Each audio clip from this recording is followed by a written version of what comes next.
probably our favorite book. Really? Yeah, I know that like Absolutely. people. I'm tied. It's 1A, 1B, Morningstar, and Iron Yeah. Gold. Yeah. And I think it's weird because we don't really see that consensus. We talk about it so highly, tout it. We love it. We love the themes. But people don't seem to gravitate towards that one as much. I think the POV split, it was a little jarring for certain people and stuff like that. I will say that when I was putting together Iron Gold and when I wrote it, I knew that it would be divisive. And I also thought, my hunch was that it would grow on people and slowly grow. Yeah. Because especially when you read Iron Gold after being informed by Dark Age and then eventually Lightbringer, I feel as though it'll have more power and you'll see the machinations building. And the intricacy of it is a step forward from the original trilogy.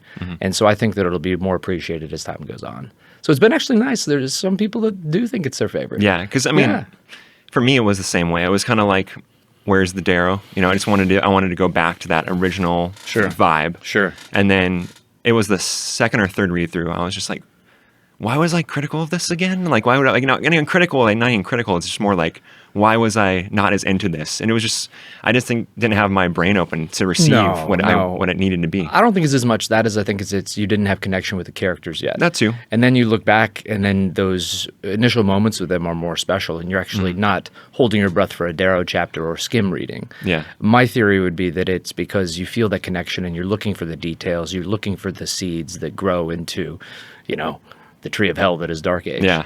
And I think that that's a very natural thing to do. But also I was learning how to do multiple POVs in that one. And the pacing, I was still learning how to do that. And I think I got better with it at Dark Age and then better with it with Lightbringer. So part of it could also be, the flaw in the delivery of the medium, Yeah. We're reading Lightbringer right now. We're about 50% of the way through. It's been tremendous. It's been such a ride.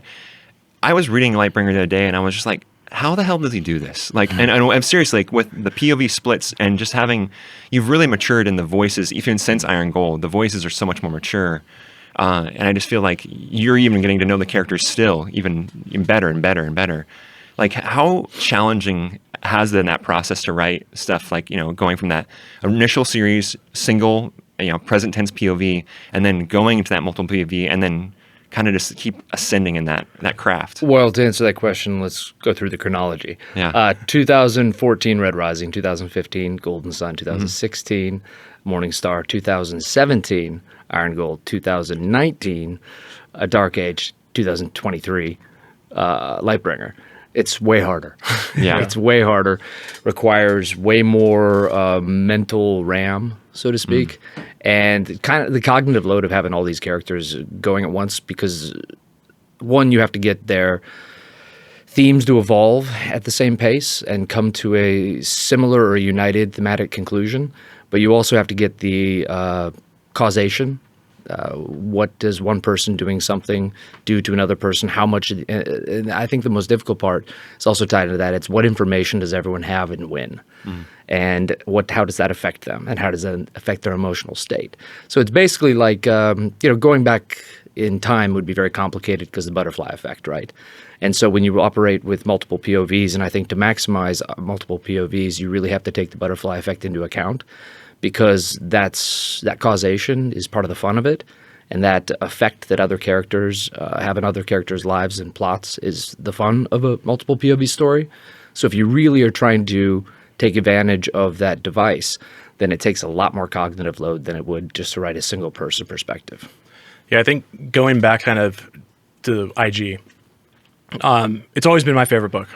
Always OG IG. But the reason changed because the first time I encountered it, it was almost like the cool factor. It felt more Blade Runner. I think in the first series you have very much your setting is kind of throne room or mine, and finally you get the real world. I think set apart especially by the Orange Girl in the prologue. I think it really gives the attachment to like what I actually encounter in real life. And then from that kind of cool tangibility and Blade Runner darkness, it really grew into those themes. And that's exactly the way I put it, is those greater questions you ask of your IP. Yeah. And I think the other thing about, you spoke about the differences of PO, or the differences of the different voices, right? Is like, it gives honesty to Darrow. I mean, before Yeah, fact checkers. they Yeah, are fact checkers, finally, right? right. Because for the first time, we get somebody disliking, like genuinely disliking Darrow and not his own spin on things. So, like, how is that writing? I mean, how did that impact you? Well, one of the reasons I knew that people would not initially, I would say, declare Iron Gold their favorite book, or one of the reasons I suspected that, was because all of the other three characters have a reason to hate Darrow, and they all do in their own way. You know, Lysanders is more of a latent hate. He thinks he's beyond it and then falls back into it. Lyria is frustrated for many reasons, and she can be a frustrating character, but it's not her fault in many ways. One of my favorite characters. She's I love supposed to be plucky Yeah. when she comes from hell. Yeah. But there's a reason she's a gamma. There's a reason she's whiny, you know, because they had it pretty good in the mines. Yeah. And you also see that disenfranchised workforce that has no skills to cope in the real world and then got, you know, immediately screwed over by the Silvers, even though they volunteered to do it. I felt as though that had a lot of echoes with migratory workforces and, emancipation in our real world. And so there's a real advantage to first person present tense. It's very immediate, it's very emotional, and it's also a keyhole view into a world. And because of that, something can be leaner. Darrow's, you know, in the mine, he's in the institute, he's in the war rooms, he's falling in rains. So that gives you a very narrow view of the world. And one of the reasons I wanted to do the POVs is because I very much, like you said, I wanted to expand the world. I wanted to be able to be in cities. Because Darrow can't really go undercover unless he's impersonating an obsidian or a gold. Right. Either way, that's a Leviathan coming at you, right? Yeah. But with Ephraim and Lyria and even Lysander, you can go into these worlds and not have everyone immediately notice him, and you can assimilate better and you can see the world. So part of it was also I wanted these characters to be our new keyhole into different parts of the world. And Lyria going to the Museum of the Rising is one of my favorite pieces because you get to see how they memorialize their dead. And art often comes from when voices are made silent, sometimes all they can do is scream, right? And that's what art is a lot of times. It's a scream. If you look at like the Guernica, which I think is one of the most imposing and affecting pieces of art I've ever seen, that inspired a lot of the Rising's art. You know, the Holocaust Museum and Memorial in Berlin inspired the Room of Faces, like the Eternal Scream. Because have you guys been to that museum? No. Okay, so they have these iron faces that are in this almost like grotesque scream, kind of Art Deco, and there's just thousands of them littering this concrete silo. Wow. And the silo is open to the sky. So when you're supposed to, like, everyone kind of gathers on the edge, but you're actually supposed to walk out onto the faces because when you walk on them, it's supposed to be the metaphor, right? And then they make such a clattering and it echoes and reverberates to the sky. So anyway, I wanted to show those things. And if you do Darrow in those scenes, you know, he's kind of just observing world building, whereas as opposed to the other characters getting to actually interact with that world. It's a fantastic homage. It works so well. It's so visceral. Even for someone who's never experienced like the Holocaust Museum, you kind of brought it to us in that way. Yeah. Yeah. Yeah. I mean, I think you do that a lot. I think that a lot of times there's things you're well read, you're experienced. We were talking before we got on the podcast. You lived in 8 different states or whatever. You've traveled. You've seen a lot, and so you kind of take us different places with your story, just within a different medium, in a sci-fi world. But it still feels incredibly grounded. You still feel like the callback that I'm sure a lot of people have told you is that our relationship to the characters is what we really love. It's what we really are attracted to about the series. Like, yeah, it's sci-fi, yeah, it's fun, yeah, it's thrilling, but it's really the people that we become so deeply invested in and we want to talk to you about and want to know about more. So I think that's the addictive quality of it. It's found family. Yeah. You know, in Star Wars, you have the Millennium Falcon.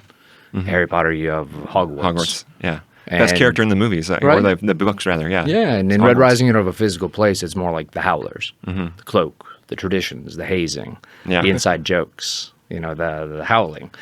All those things create that, I think, nostalgic feel in this place of home. And I think that's one of the things that people keep coming back to. They've adopted it so well too. We call ourselves Howlers. We're all Howler. You're a Howler. You're Howler 1. It's like it's become so. I mean, you see Discord communities, you see fan communities, you see Instagram communities, you see all these people with their, just their cosplays and their stuff, and we all feel like you've indoctrinated us all somehow into Yeah, it. it's And I don't something- think that was your intention, but you completely did that. It wasn't my intention. Yeah. The Howlers were Several just grew on the page. I mean, he was never meant to be as well liked as he was, which I think says a lot of things about the people who find the books. And the Howlers were an aside. I wrote it without a plan, without an outline, just as a brief aside. You know, the people, the small ones that he sends up the latrines because no one else can fit, and I call them my Howlers, and that was an accident. You know.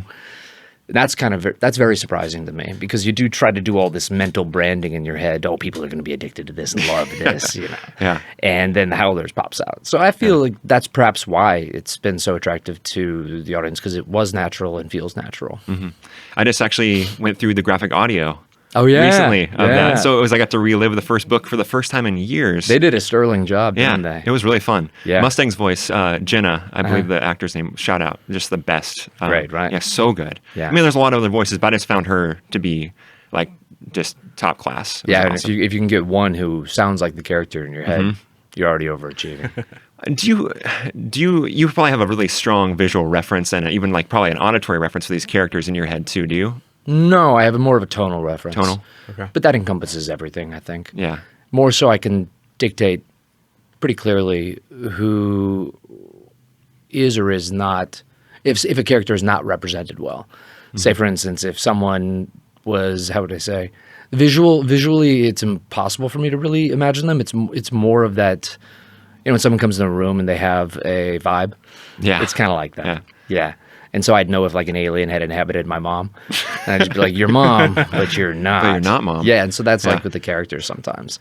And every now and then someone, like voice actor, just knocks it out of the park. I mean, I actually have no reference points for these characters in my head. Like I try to picture them the way they look like. PB Doodles has probably informed me the most on what I think the characters look like. Her Duke of Hand specifically, I actually was like, oh, that's it. Like, I know. I have a pretty strong visual for some of the Yeah. tertiary or secondary characters. Okay. Much less so than the main characters. Main characters seem a little bit more difficult to put a finger on. Yeah, I think it's because it's like it becomes a mental composite, because these guys have been with me for 11 years. And so there's not one actor who's kind of, or actress that's, you know, stayed the same during that time, you know. Although I guess my characters have aged up too, so it'd be actually pretty easy that way. But the Duke of Hands, yeah, PB Doodles does a great job. And I think that sometimes there's pieces of art that really represent the world to me. I think there was one by, have you guys played the board game? Yes. So yeah, the artist Justin Wong, who did Yeah. the art for that, he did the first iteration of Severo that I saw. Remember the one where he's cloaked all in metal and clinging to the side of a skyscraper? I was Yes. like, Yeah. that's my boy. We've played it a few times at his house. yeah, I was like, that's my boy. That image was just the first time I saw an image, and I was like, that's Red Rising. Yeah. Yeah, it's interesting with those arts. It's like I'll see, like we brought up PB Doodles, and I have not really a great idea of some of these characters, but when I see them, I know. I remember there was a Mustang she did, and Oh, that Mustang's beautiful. it just suddenly made sense to me. I'm like, yes, I couldn't see it in my head before, but that is in fact Mustang. Yeah. Yeah. I don't know if you get that with your main characters, because you said you kind of have the image of the secondaries. Yeah, I would say I rarely reference a piece of art in thinking about a Darrow or a Mustang. There's ones that I think are pretty good representations, but Lauren Arcos is an easier one. He was, what was his? Oliver Reed is who he's based on. Okay. Google that right now. Reed. He's he's Proximo in Gladiator. Yeah, and for the Duke of Hands, he's just so, how do I say it? The secondary and tertiary characters are just not as layered, not as complex, not as full of strange traits, so I don't know them as well. So I think the visual representation is more likely to be how I remember them, as opposed to that kind of tonal frequency I was talking about. Yeah. So with TGR though, you said you have tone in your head. Does he nail it every time? He nails the delivery every time. Now, Yeah. Darrow's, of course, not a, you know, he's a 16-year-old minor. He's not necessarily a, I don't want to age TGR here, so No, he's not an 100%. older Irishman. Right. But yeah, I think he nails the delivery. He nails the performance to a T. I've never directed him, never really had to give him notes. He just, you can tell that he appreciates the books by how he delivers them. Well, I know that I've seen a lot of people on Reddit, like Red Rising Reddit, are like posting frequently, like, "Hey, is TGR?" Because he's listed on the Audible website as the only narrator for the book. Yeah. And I think I heard you say at one point that he is going to be the sole narrator of Lightbringer. Sole narrator, Lightbringer. Yeah. And what was their choice or the reasoning for you wanted to do that? Well, the fans, the readers, the listeners had variable opinions about the other narrators. Mm-hmm. Some of them love them, a lot don't. And so I thought that take that off the table and just bring it back to the roots. It's mostly Darrow's story, Lightbringer, spiritually at least. So I really wanted to bring TGR back for the entire thing, because when I think of Red Rising, the other voices might be great on the Iron Gold and Dark Age, but it isn't the nostalgia I think about. And so I really wanted to bring back that nostalgia of when you first heard the series or first read the series, make it feel as though, even though it's gotten later, further on in the books and in timelines, it's still Darrow's story. It's still that initial nostalgia you felt when you read Red Rising. Yeah.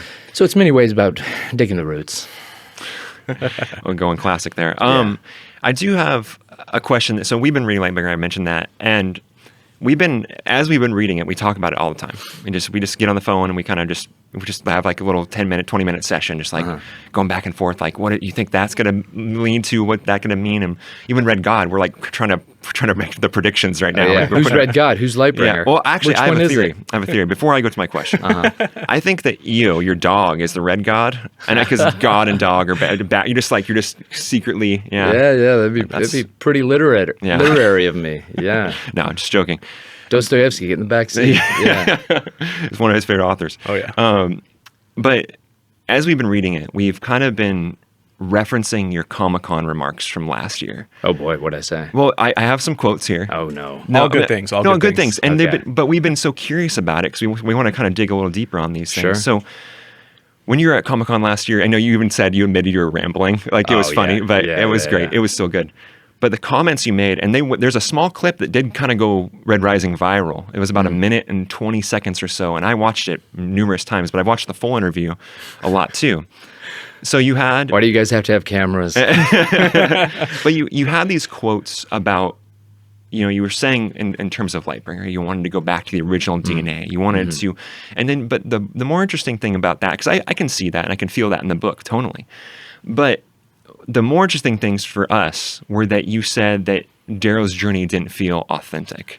And that you also said that you just maybe had felt the series hadn't felt authentic at the time. And I wanted to ask and kind of pry on that if you were able to. What about the series to that point, or really Darrow's story, didn't really feel authentic to you at that time? Are you referencing when I deleted about 400 pages of Lightbringer? There's that, yeah. Yeah, I mean, that's why I did that. It didn't feel authentic because it felt as though he was on a trajectory that was pre-decided as opposed to organic. And what I mean by that is the way his brain, based on who I know him to be, would react to the conditions he now found himself in. I think that Iron Gold and Dark Age did feel organic. And I think that I was talking about the bridge to Lightbringer because I was trying to make it the final book in the series for a while. And it didn't feel like Darrow had that step forward. How do I say it? Lightbringer is Darrow stepping forward by stepping backward. And I think that he's always stepped forward by stepping forward. And I don't think he's had that book where he's really dealing with what he's done, where he's really impacted. Iron Gold. I want to say so many things right now. Well, Iron Gold and Dark Age is him encountering the effects, but what self-work has he done? Right. And for me, that's what didn't feel organic, because he wasn't yet, and I didn't want the final book to be him doing that self-work. I want the final book to be him at his, I'd say, sharpest. Okay. That's a good tease. Him evolved. Yeah.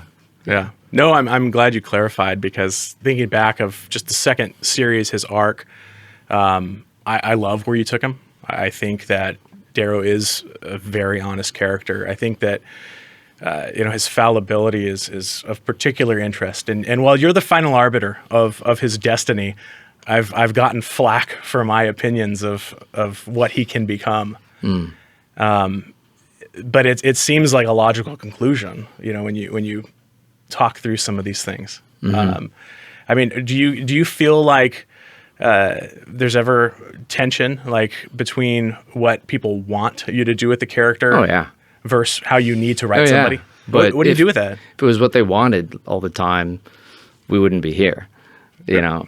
I think that's the difficult thing for sometimes readers to understand. Just because you want it doesn't mean it's right. And just because I do it doesn't mean it's right either. It's my story. Right. And I made it up out of nothing.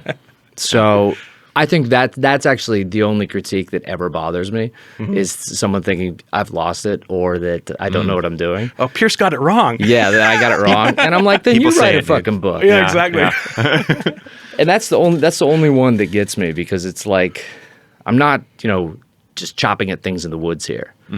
And sometimes patience is required to see how things turn out or to see what something you don't like in the plot, how it'll actually be used. And perhaps I have a plan. Yeah, and so I think that's something that was different in this trilogy is or tetralogy, I guess now. Yeah. Is that there are things that seeds that were put in and seeds that were sown in Morningstar, because when I was writing Morningstar, I discovered that this had to be more than a 3-book series. And I like playing with archetypes, and then I like inverting archetypes.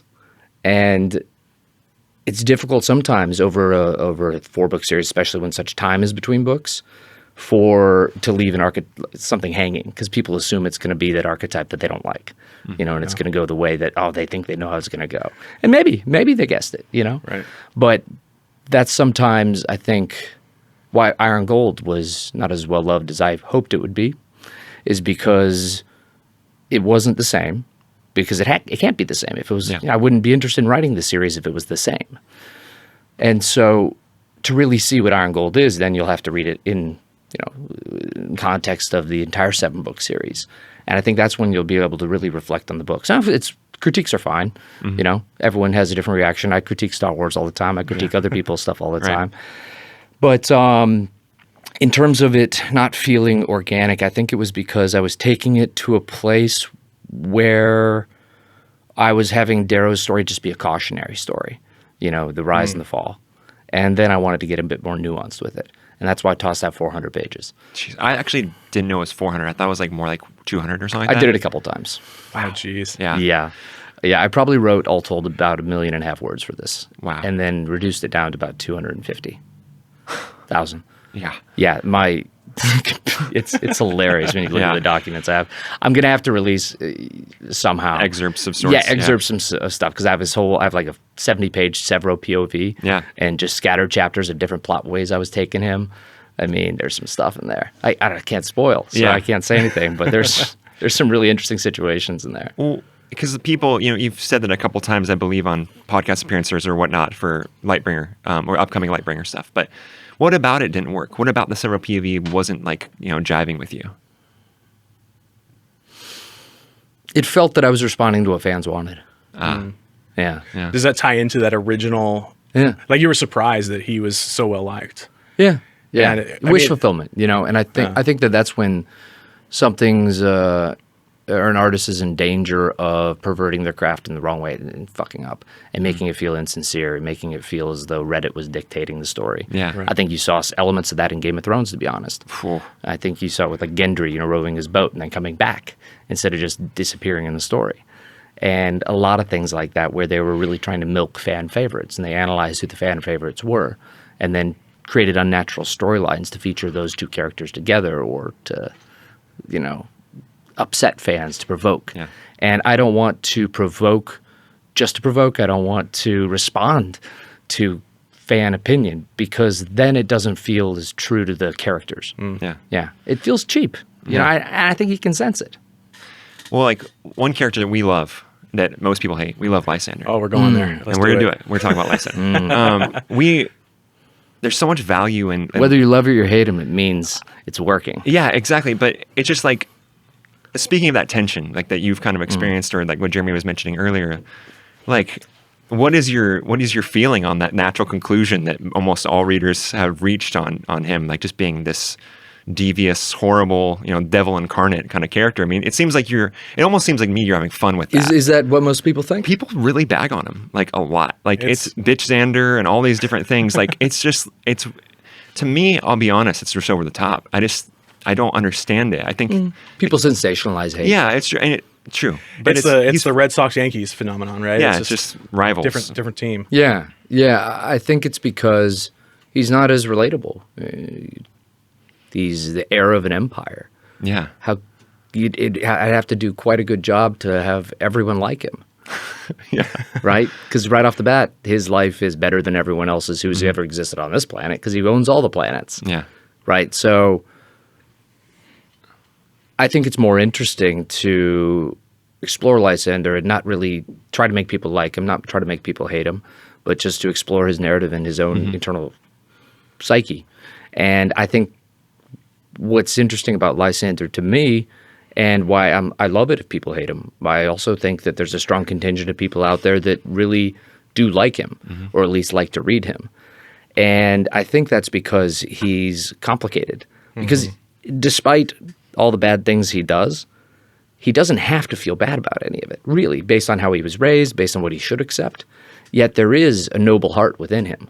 Now, his rationalization and his constant internal wrestling with that. He's wrestling with his angels, like Jacob, right? Is it Jacob? I think it's Jacob, yeah. And so he's wrestling with the better and worse parts of himself.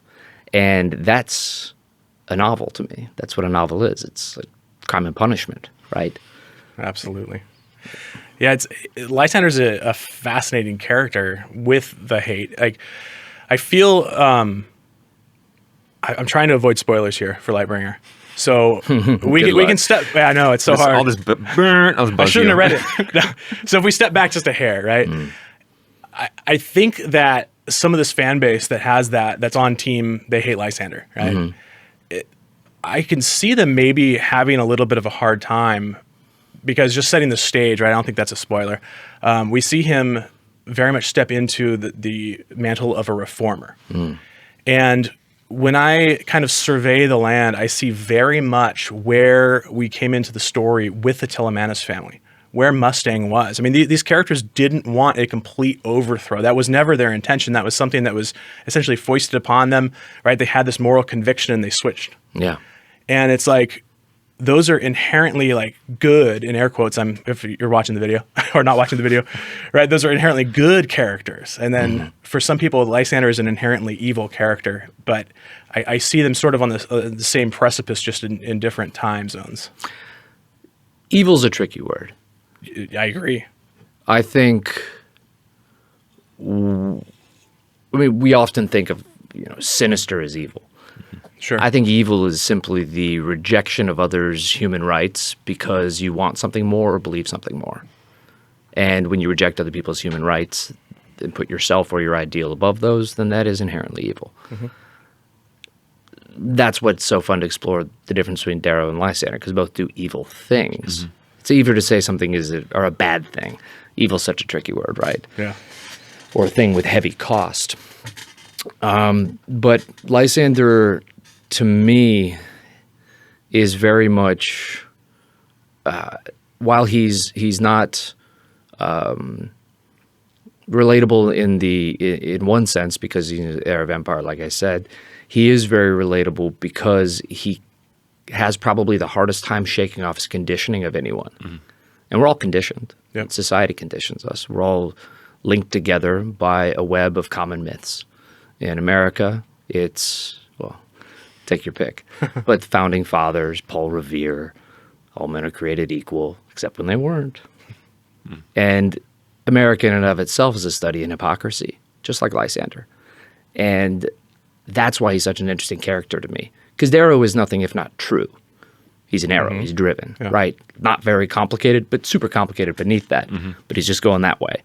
Lysander is always trying to figure out which way to go because he cares so much about morality, because he cares so much about what other people think of him and stuff like that. Yeah. And so I think he proves his moral goodness, even if it's misguided, even if the things he does are bad.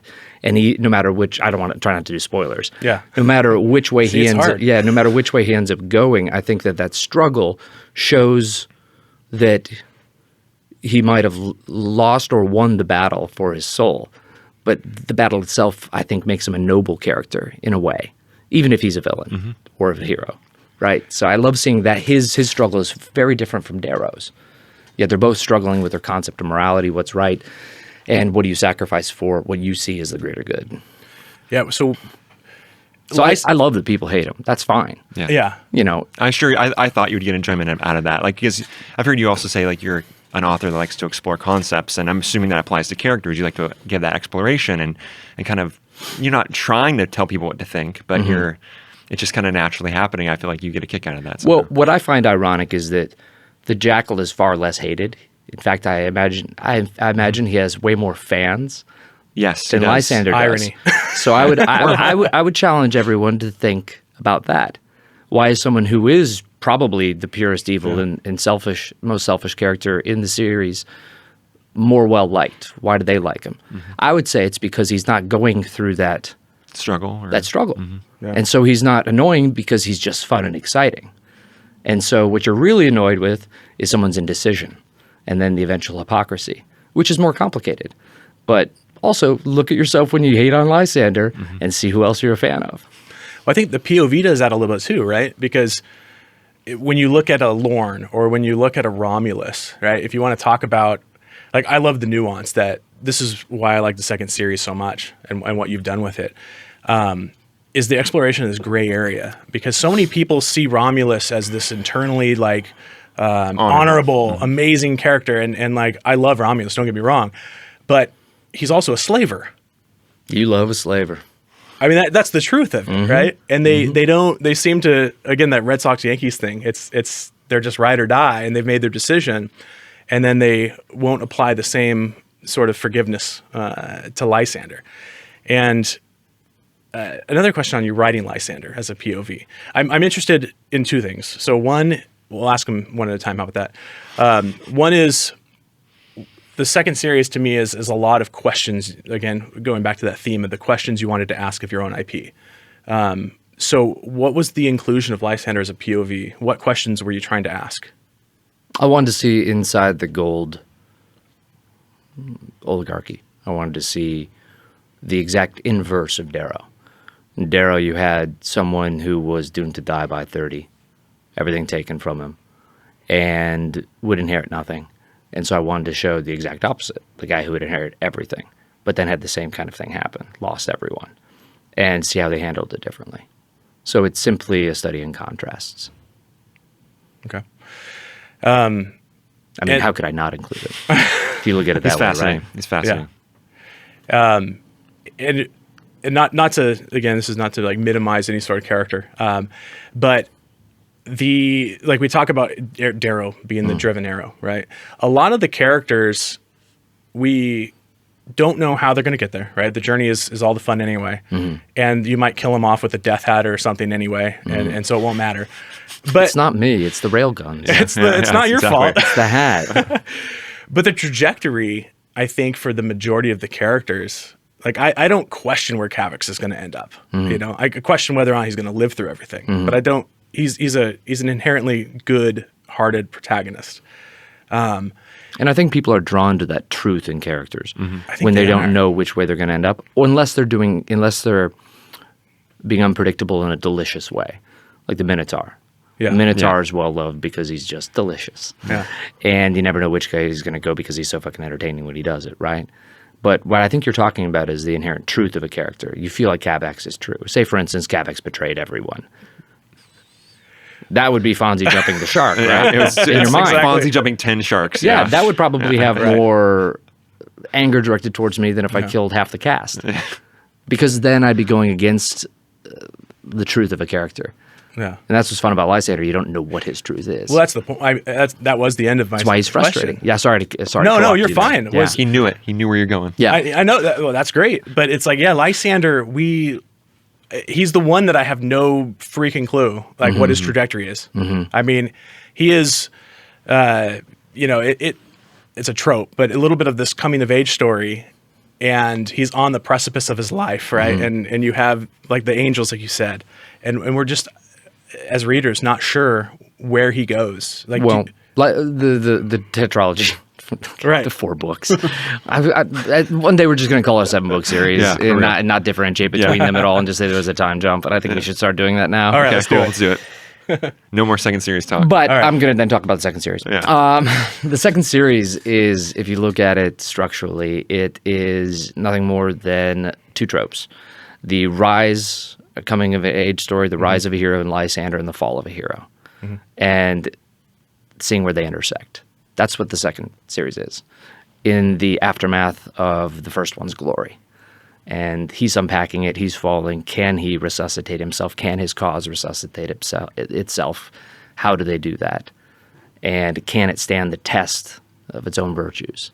You know, them not having a death penalty. Would have been way easier if they had a death penalty, wouldn't it? Absolutely. Yeah. But It that's what's so fun about this new series, the 4 books to me, is seeing, and you're not sure which way Darrow or Lysander will go, but those are the 2 arcs, really. Yeah, it's such a gravity well to me because, I mean, you mentioned Crime and Punishment, one of my favorite books, and I think that to me is the draw. That's the excitement, is the mental turmoil, and very similar to Lysander, right? You're not sure how this character will cope with the murder, and in very much the same way, I just see him teetering, and I'm not sure which way he's going to drop off, and that's the excitement, that's the draw, I think, for me personally as a reader. And often, also, that's kind of the excitement of Darrow, because he's a bit more situational in moments, but when he was confronted with the Arch-Governor at the end of Red Rising, is he going to try to stab him? He wants to. Instead, he pledges himself to. Right. Right, and that's the fun part. And that's where the great tension in the story comes from, is those moments. A couple more questions for you, Pierce. Then we'll take a quick break, and then we'll Janelle will join us Oh, for fantastic. a couple more questions. Bring more, in the legal mind. Yeah, That's right. Well, Yeah, she's going to gonna talk about copper representation. She's going to bring some fun questions for you. Why are all the coppers evil? They're not. They're because evil is inherently banal, and so are accountants. So we I love all the accountants watching. love them all. Love to accountants. It's about bureaucrats. That's what it's about. Yeah. So we had you on 2 years ago, and it was like we talked about. That was a Zoom call. It wasn't face to face. It's even harder to get into these kind of dig deeper on. Some of Yeah, these and I was in a themes. fugue state during COVID. So, Yeah, sorry about that. You had something so I didn't catch it in the moment. So I went back and edited the footage and the audio, and you said something that has just it's stuck with me for like over a year, and I wanted to ask you if it's still emblematic or you still feel this way. So that's kind of prefacing the question. But you have this quote, and it said, "In the end, the series is about one thematic question: do you submit to fear? That's what Dark Age is all about. That's what Iron Gold is all about. Do you submit to fear and inconvenience? Is it worth the sacrifice required?" And at the end of the Lightbringer, you guys will find out how each character answered that question. So that's probably the best answer you can probably provide right now. But in the writing process, like outside of story, but in the writing process exclusively, did you take that same mindset, or because of 2 years ago you threw out pages and stuff like that? Did you find yourself shifting from that idea? The process of writing a book for me is the winnowing down of themes until I arrive at the truth of a book. And that's true of the overall series, but each book has to say something different.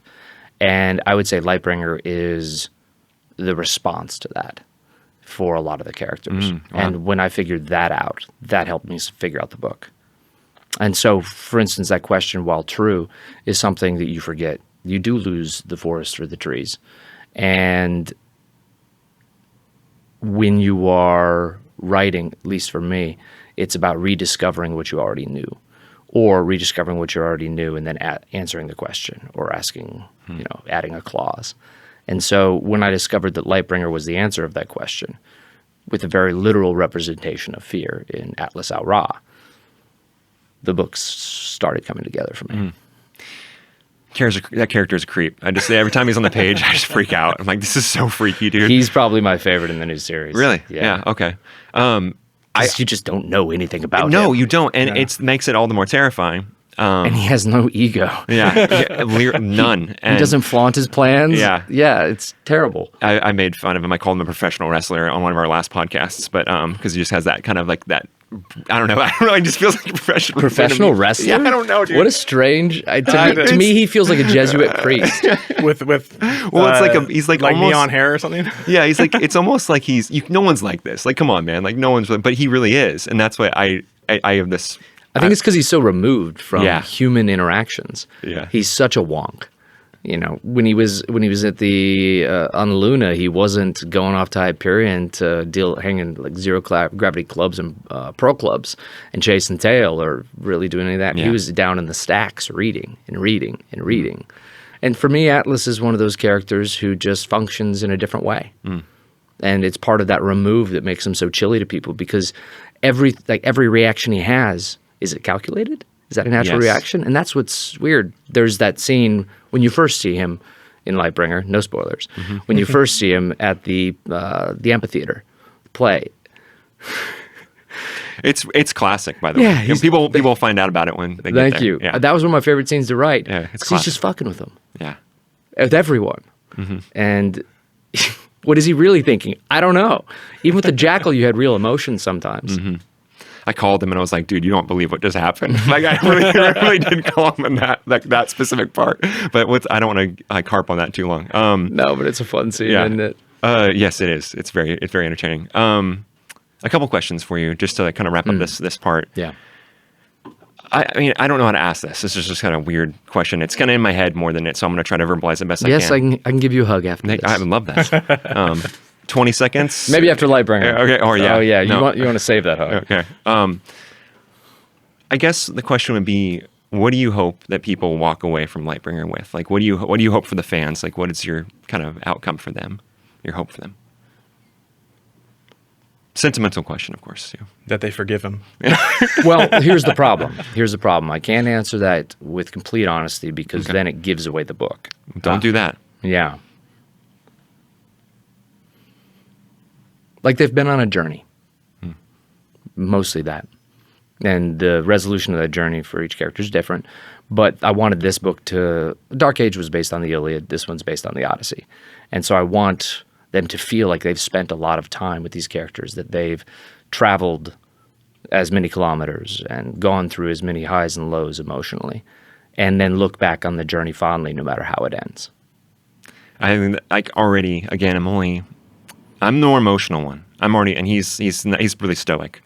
And so he makes fun of me. you? He makes I fun of am. me for this. But I mean, I think I'm courting my Kindle. I'm like 53% away through it. And I've already had multiple moments. Give where me a code of what scene you're on. Okay. Code. That's hard. I'm not good Put at it in code. Where are you in the system? Going to the rim. Okay. Going to the rim. With on the smaller or the bigger ship? Big ship. Gotcha.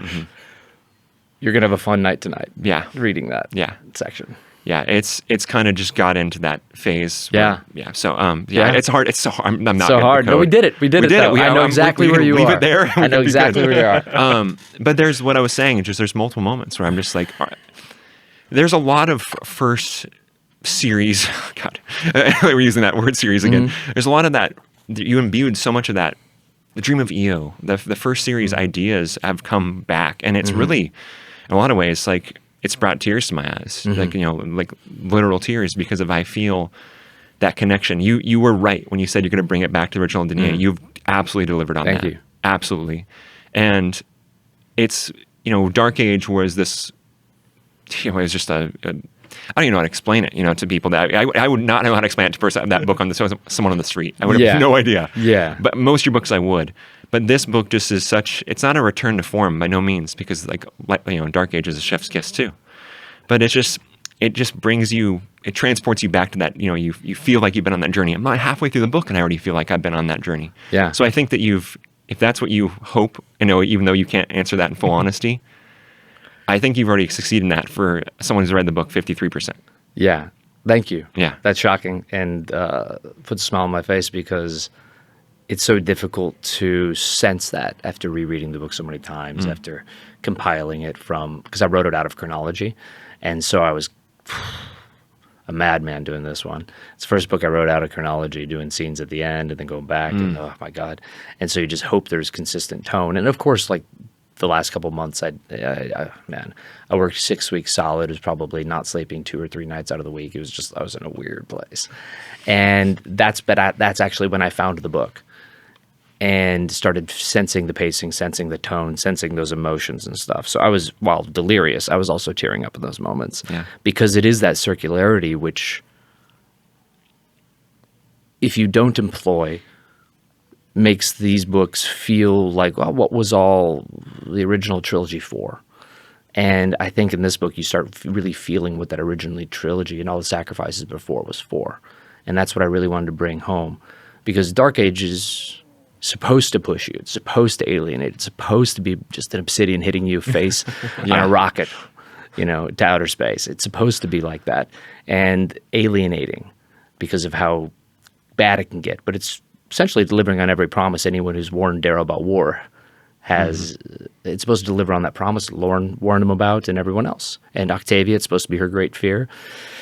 And in Lightbringer, it's about the fragments of the people who survived Dark Age finding family again and finding hope and finding the will to push through. Remember that line that Darrow told Severin when they were standing over Ragnar's body, that we are the light. And we're spreading. Yeah, but we kept looking for light. But this time the light's shrinking. And so what do they do then? And so that's the fun thematic question to ask. And then just the sense in this book, what I did differently is I really focused on the time between things. In most books, say for instance, when Darrow says in the original trilogy that he's going to go talk to Lorna Arcos, the next chapter he's standing with Lorna on his castle. In Europa, he's like already there. And this one, I wanted to slow it down and have those interim periods of the space between, and to show the actual travel and the journey. I love the Lightbringer. Like, again, there's like, obviously it's a Pierce Brown book, so there's war, right? There's war. So yeah. So, but you saw the how to say it. Well, God, how do I even describe it? A code. We're just a whole coded podcast. The once more unto the breach section. Yeah. So like, but I'm always like, when are they gotta just talk again? Like in Lightbringer, like I'm way more eager to get back to these quieter moments in Lightbringer than I am to get into the good amount of war that I've already witnessed or read rather in the book. I'm just so eager to go like, this is cool and I love this because this is kind of what made me fall in love with the story with the Institute and all that stuff. That those war games or war, but the quieter moments in Lightbringer are really brought forward. That war only matters because of the characterization that happens before and after. And and the stakes have already proven the stakes by the, beloved dead tally that we have. So the fun thing is that those scenes, the violent scenes, aren't the reason for this book. They were the reason for Dark Age. And if you look at Dark Age, you see a lot of characterization in battle. You see the bond that Alex and Darrow have when they take down the Jägendrakkers. When they take down the Titans. And they sentence the guy to the mud, cut him in half, and toss him off. Cicero's dad. Yeah. Oh, yeah, not Cicero. Yeah. Scorpio. Yeah. And so in this one, I want each book to feel different. I want each book to feel as though it has the same soul, but not that it's repeating. And I want each book to feel almost like it has its own unique tone. And so this one, I just wanted to shift it away from that tone of Dark Age, right? And each book does have its unique tone. But there's often, when I read series, I feel a decline in quality, or I feel a decline in that it goes away from the original story, the feeling of the original story, or that it's just a filler book. And while penultimate books are often filler books, they're just trying to get things set on the table, right? And when it's a penultimate book, there's certain stakes that can't come to play, right? So I felt as though it was really time to get to know our characters again. So the way we're talking about Lightbringer right now, talking about the journey, the returns, it almost feels like closure, and yet you have a whole nother book. I asked Philip this question. He saw something from you, but I just want to confirm and make sure from my understanding. You didn't start writing it as a single novel, right? This isn't like one of those Orson Scott Card, what was it, Xenocide and Children of the Mind that the publisher had to split in half? Yeah. And Speaker for the Dead maybe too, but was it in a song? It might have been those two. Yeah. Yeah, where it was Or just like Feast an for epic. Crows and Xenocide. Dance of Dragons. Yeah. that Yeah, kind of- no, not like that. Yeah. Okay, so this wasn't a publisher thing. This is you set out to intentionally write 2 separate books. Correct. I wish that 1.5 million words was being used and I didn't have to write from scratch in book 7. But that's not how I write. I didn't want to. I want each book to feel like it's a standalone, even though it's not, even though it's part of a larger story. But at the end of this one, there's more a sense of completion. Dark Age has a bit of a cliffhanger at the end. And with Lightbringer, instead it feels like all the stakes are set, all the table is set. And there's a lot of resolutions, there's a lot of plots closed off. And because Dark Age and Iron Gold are about opening up plot. And so then this one is about making it manageable so you know what you have going into the final book. Did that answer that? No. No, I think it does. That's okay. I like that you asked him. But Yeah. Yeah. Well, you can hold my feet to the fire if I don't answer a question. That's cool. Just bloviating over here. We have to speak in code though. Yeah, we do. That's the problem, right? Yeah. That's the problem. I'll come back on once Lightbringer's been out That'd be the world awesome. a little while. Yeah, that'd be awesome. Fantastic. Yeah. Let's take a break and let's bring Janelle on. All Fantastic. right.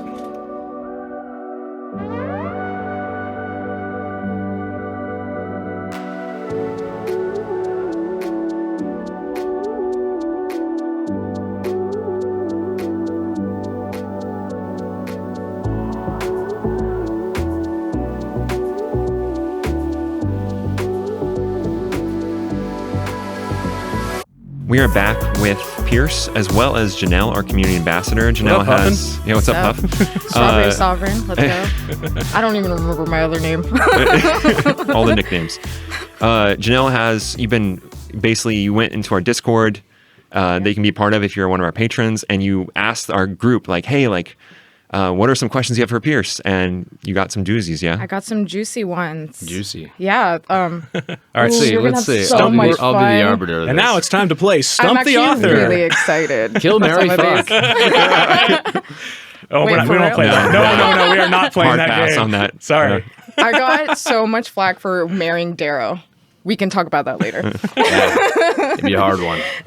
Okay, but I do want to start out with mine because I'm the sovereign. So you totally guessed my question as the only copper of the group. And you having a close family member, a copper herself, what is your deal with coppers in the Red Rising universe? What's your deal?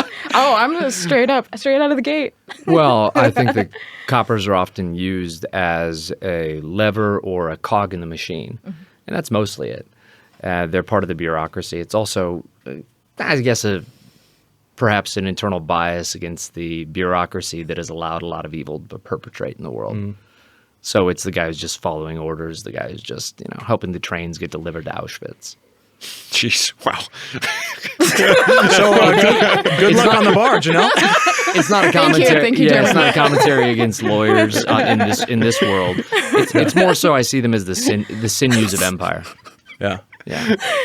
Not everything's about you, Janelle. Oh, Wow. Are you sure about that? No, actually, no, I'm not. That's not what, no, so it's it's not like what my mom told me. it's also there's 14 different colors, Yeah. and sometimes you lose track of how many you've made evil of one color and how not even evil. I doubt there's really an evil copper. Yeah. They're just they try to play the Isn't- game like the others do, like poor Publius. Yeah. like Publius thought He thought, he was like, oh, you're gold? Like, Yeah. what? Yeah, he thought he had a chance to play the Game of Thrones, and then all of a sudden, You either win or you die, man. yeah. So for me, it's also a factor of like I'm not keeping track of how many coppers have not been nice characters or have not been helpful characters, and because I also wonder, how many violets have I made? Have I made any bad violets?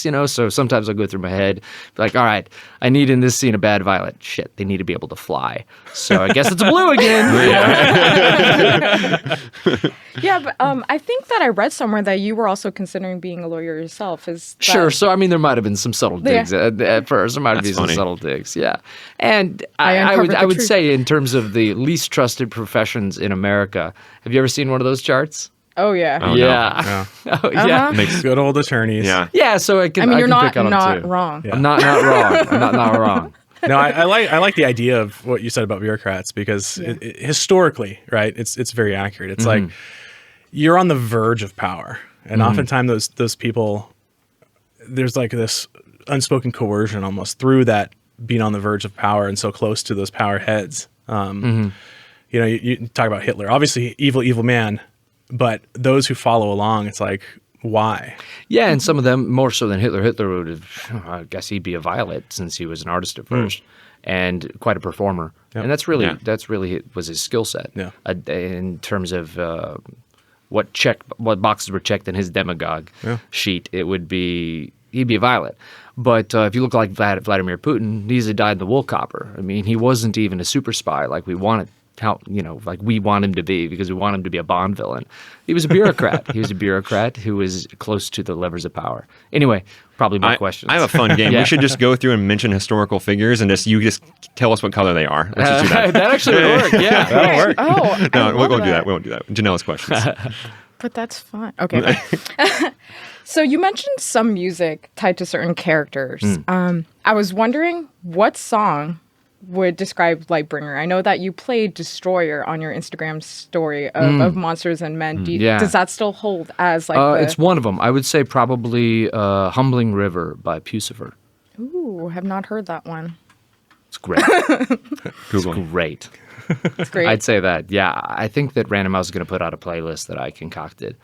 And Humbling River it opens and closes it in different ways, yeah.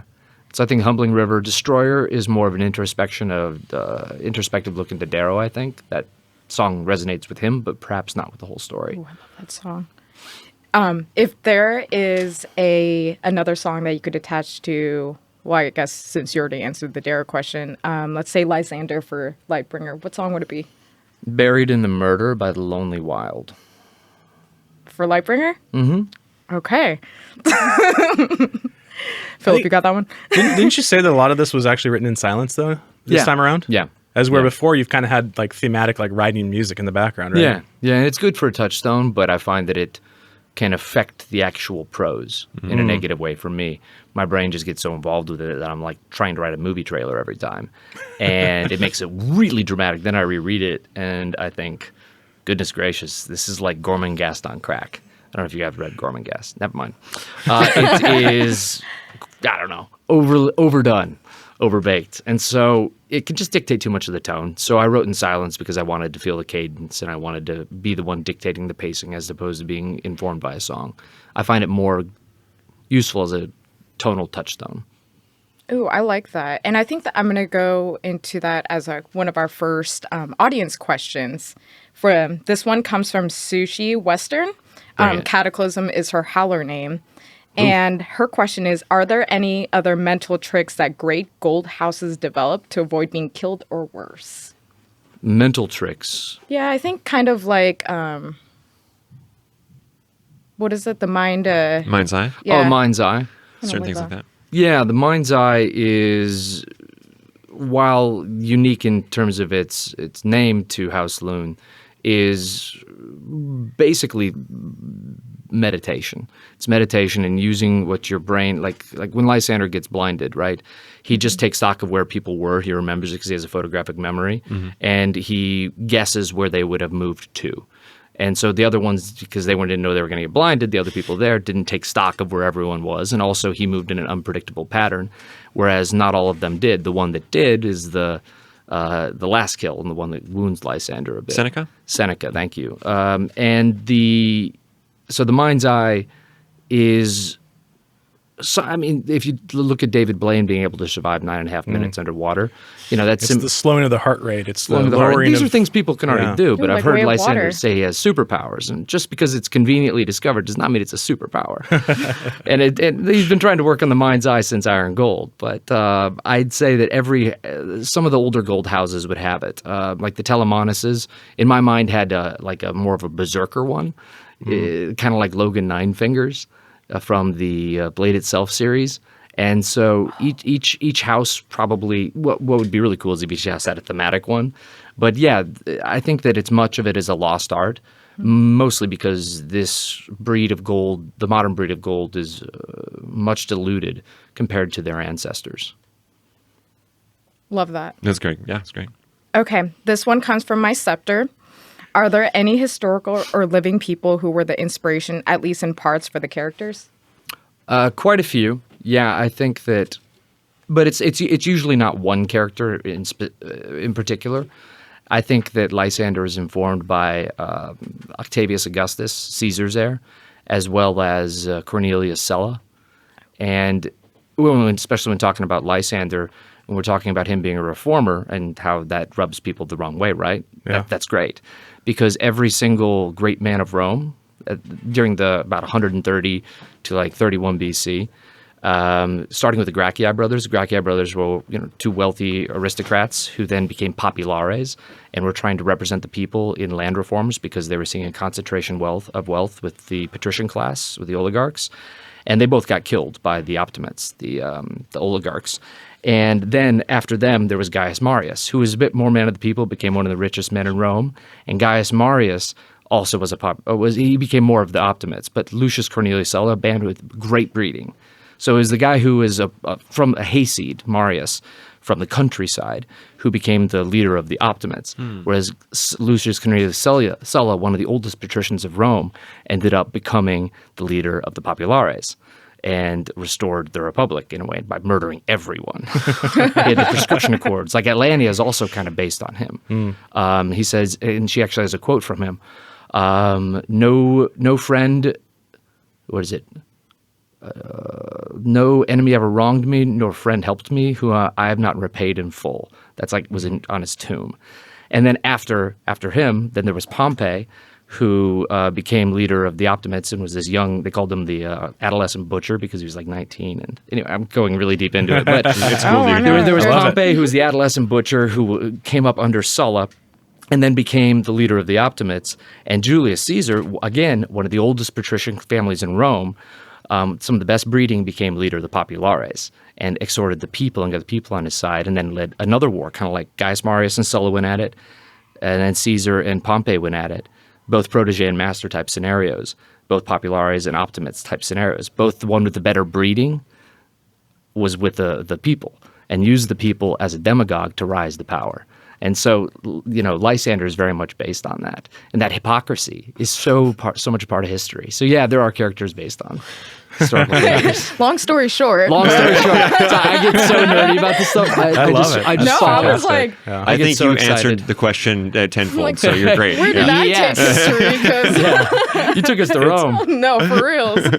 But I mean, so much of your writing does that. It's a touchstone on actual historical events. Oh, yeah. And I think so often, like, authors, especially in like the quote unquote like sci-fi realm, will write something and it's like, oh, this hypothetically could come true, right?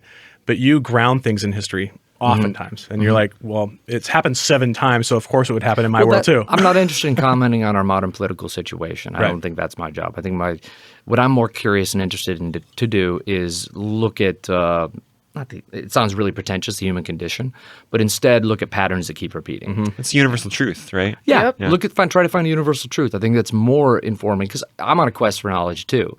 I'm not standing on a soapbox saying believe what I believe.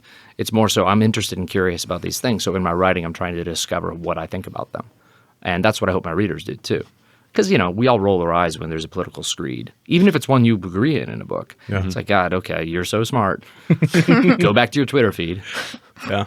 Keyboard warriors. Yeah, that's what but then I there's also sections that have perhaps not a character based on a historical figure, but a moment in their life. Like Darrow very much represents the story of Coriolanus, a Roman general who defeated the Volsces, these people, and came back to Rome and tried to run for consul, but he was so unpopular because he was just an asshole.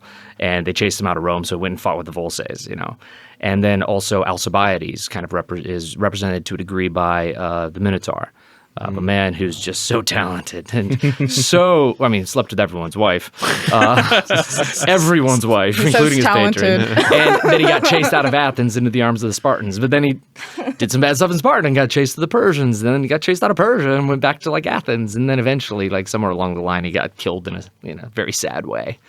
But From STDs or That is pretty we don't sad. know. We don't know. They hadn't discovered him yet, so Yeah, maybe. I feel like it was a pretty grim way to go. He's beautiful, smart, talented, Probably slipped over soap. Too talented. Flipped over soap. Something Who knows? so Banana lame. peel. Yeah.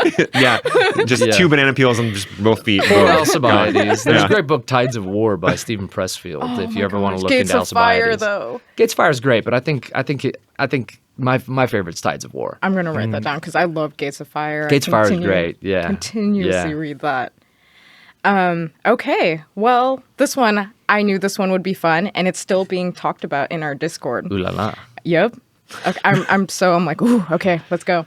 So this one comes from Rabbi Renaissance. Okay. And what was the purpose of Ulysses' death? I'm not convinced it will serve Oh, geez. as a motivation for Victra, Severo, or Lyria, nor do I feel like it softens Victra. Well, he's looking at it in a very what would you say? Not commercial way, but the utilitarian way. As though there has to be a reason for it, as though it has to.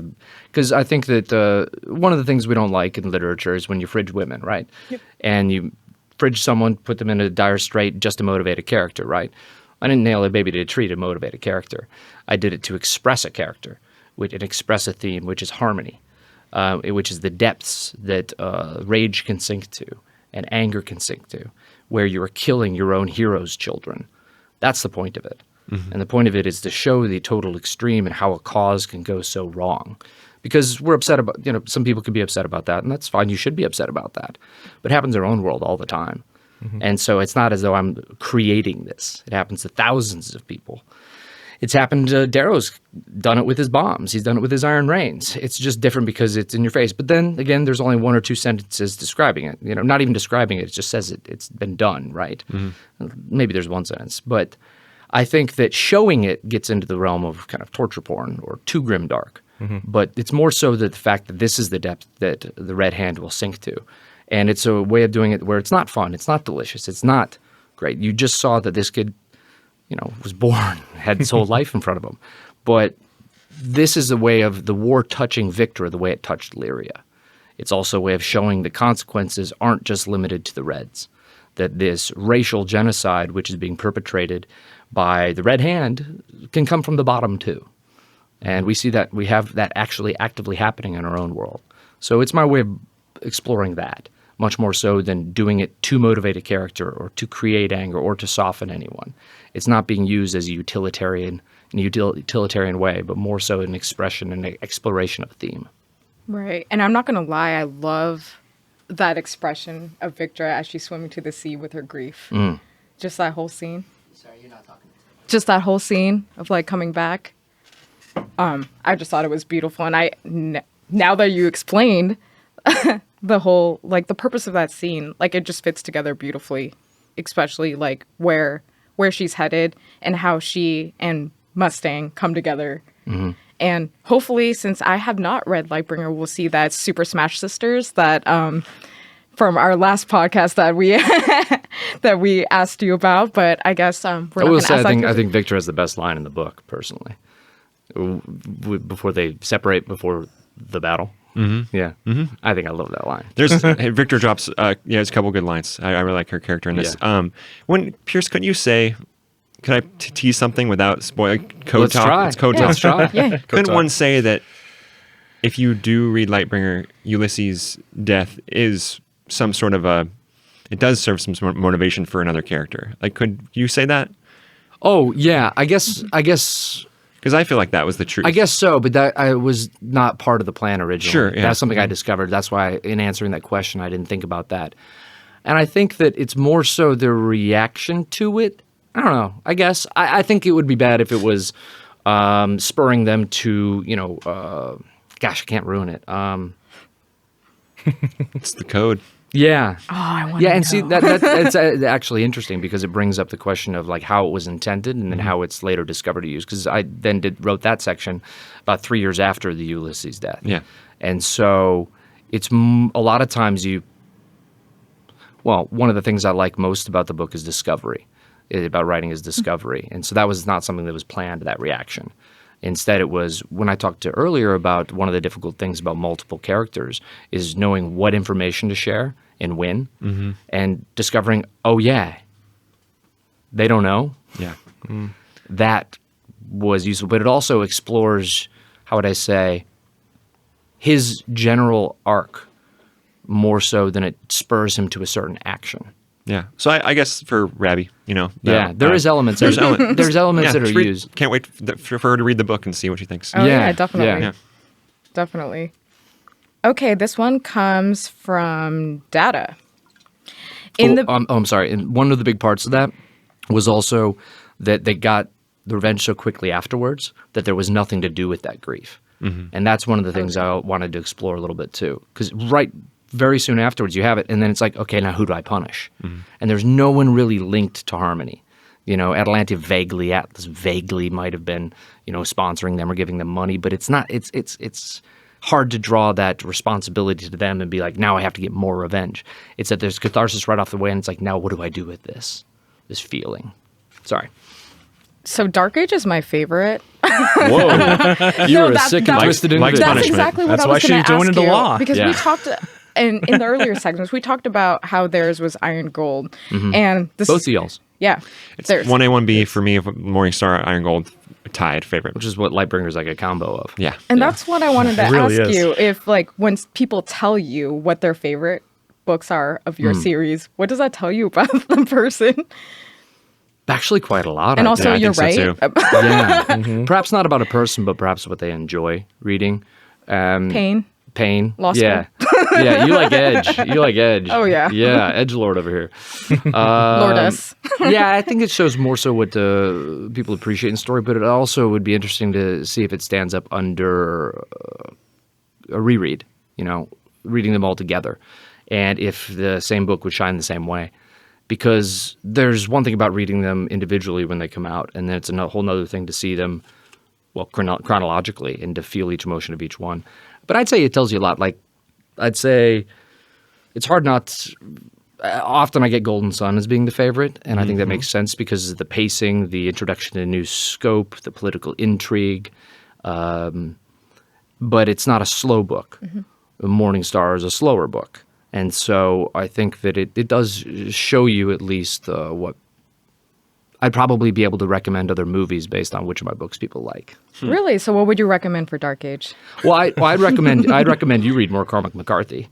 Oh, wow. I already have. Yeah, but like yes. Blood Meridian, I'd be like, go for it, Hard pass for me on Yeah, Cormac. for you guys, I'd be like First Man in Rome series, by Colleen McCullough, I believe. Okay, Morningstar. Morningstar is a Return of the Jedi type feel to me. Yep. Okay. And Love that. so it's drawing those kind of tonal Yeah. parallels. So after pain of studying, more pain. Yeah, and people who like Red Rising the most probably like The Hobbit the best or Fellowship of the Ring the best. Oh, I see that. I can Yeah. totally see that. Hobbit, all time. Okay, so we're going to go back to Dada's question. In the beginning, Lyria seems a lot like Darrow before he was carved, complacent with her place in society. But she showed a lot of amazing growth in Dark Age. I think she isn't appreciated enough for what she manages to accomplish without the advantages other characters have. What were your thoughts when creating this character, who is basically a normal person among a cast full of people with superpowers? The concept, well, thank you. And the concept was to explore how a victim can gain agency. And it's not through overpowering anyone. It's often by being small enough to fit between the fists that are pounding. And so Lyria, if you look at it, finds herself in more shitty situations than almost anyone else. It's mostly because no one even cares she's there. Yeah. And Except Mustang. she's there in a way to be a witness. And then you'll see what I do with her in Lightbringer.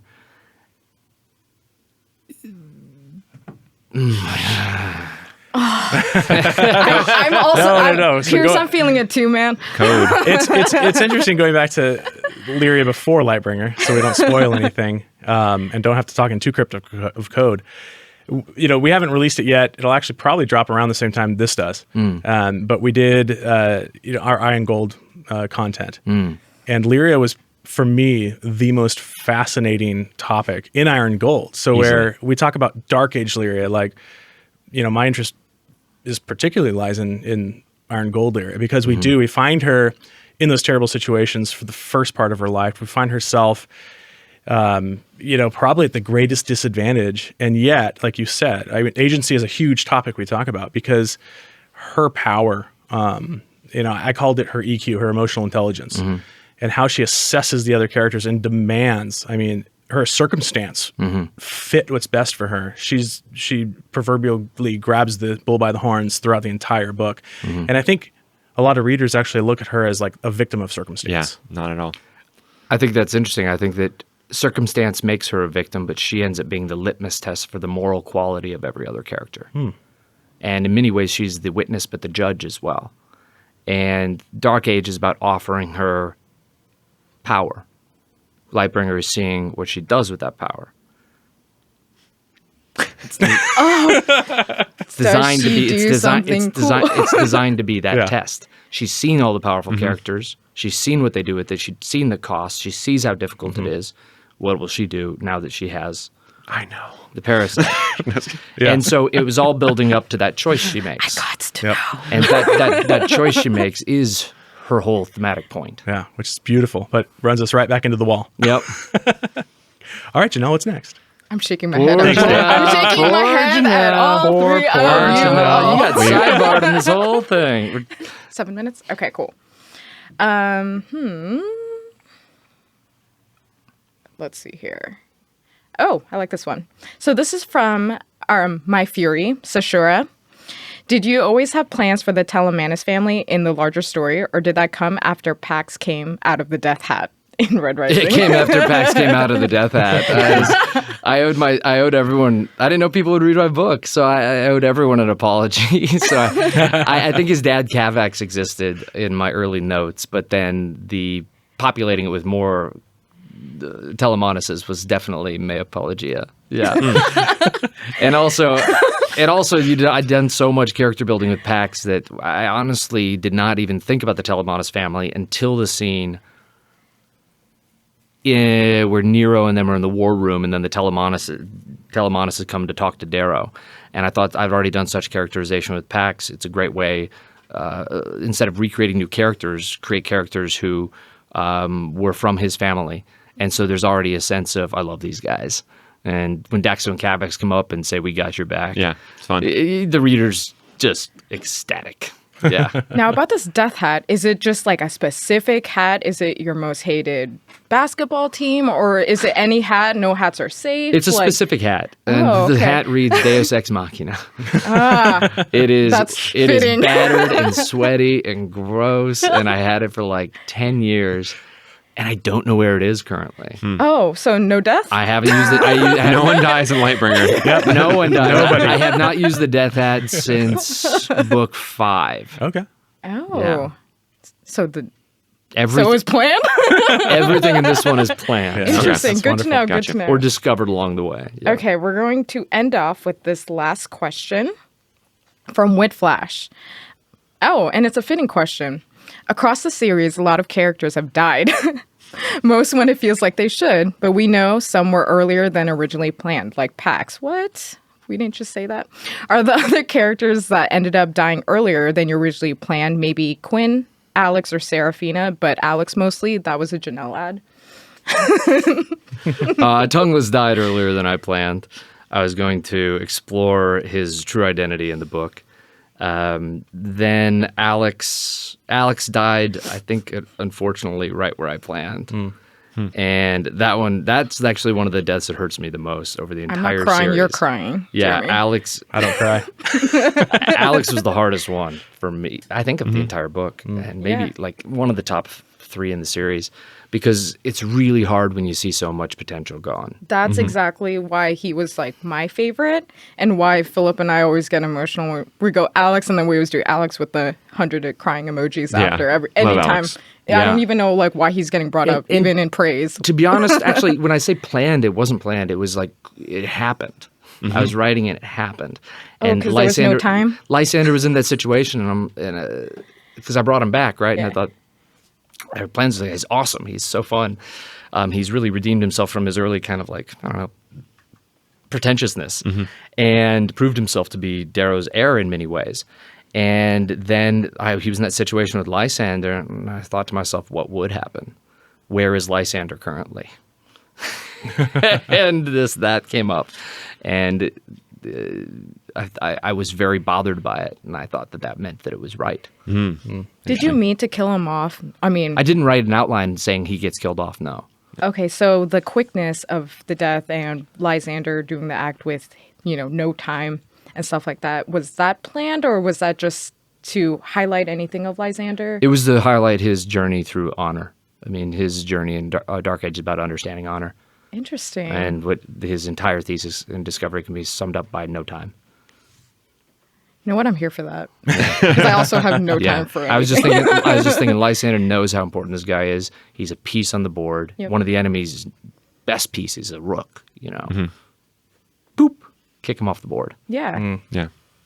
It's war. Especially after he sprouts so much like, oh, I'm honor, like honor is here and stuff, and then no time for you. Yeah, you just sometimes you arrive at situations where you just see the perfect crucible for a character, the perfect moment, defining moment. And for him, I like showing a defining emotional moment in action as opposed to having an epiphany sitting alone. Right. And it seemed like a perfect way to show a schism between the old and new. With that vein, is there anyone that you could bring back if you could? Well, I mean, you could, I think but- I think I get one clone per series. Yeah. Boom. Well, Nice. we're at like 268, aren't we? Or what was the number that I don't remember from our Red Rising trivia? What? Oh, for What number is Sophocles? Sophocles? Sophocles. Oh, yeah. He doesn't, I don't- Sophocles doesn't count. I don't think it's that high. I think it's like 17 or 13 or something. Yeah. Oh, dang. See, look at me. But I may be wrong. But I think you guys probably did it based on how long the society's been around, divided by the Yeah, that's years exactly a why I fox did it. can. Yeah, but this fox is also like 50 pounds or something. Yeah. So it's like we're assuming he lives long. Yeah. I think the Sophocles is the best place to wrap up a podcast, Pierce. So Perfect. let's go A happy ahead. note. Thank you for coming on. Thanks My for pleasure. meeting us Thank here you in so LA. This much. is really fun. And we're just happy to just hopefully, again, we're like a few months down the road or Yeah, love to. we'll come back to a actually Lightbringer. sorry this is over. It's fun Yeah, to- this is fun. It's fun to bullshit and talk about me. Yeah, that's our favorite topic too. It's you. Okay. I'm sorry, my books. No, just you. Just Yeah, you. sure. Yeah. What kind of deodorant you use, by the way? I don't even- Not enough. Yeah. Okay. Until next time, Hail Reaper. Hail Reaper. Hail Reaper. Hail Reaper.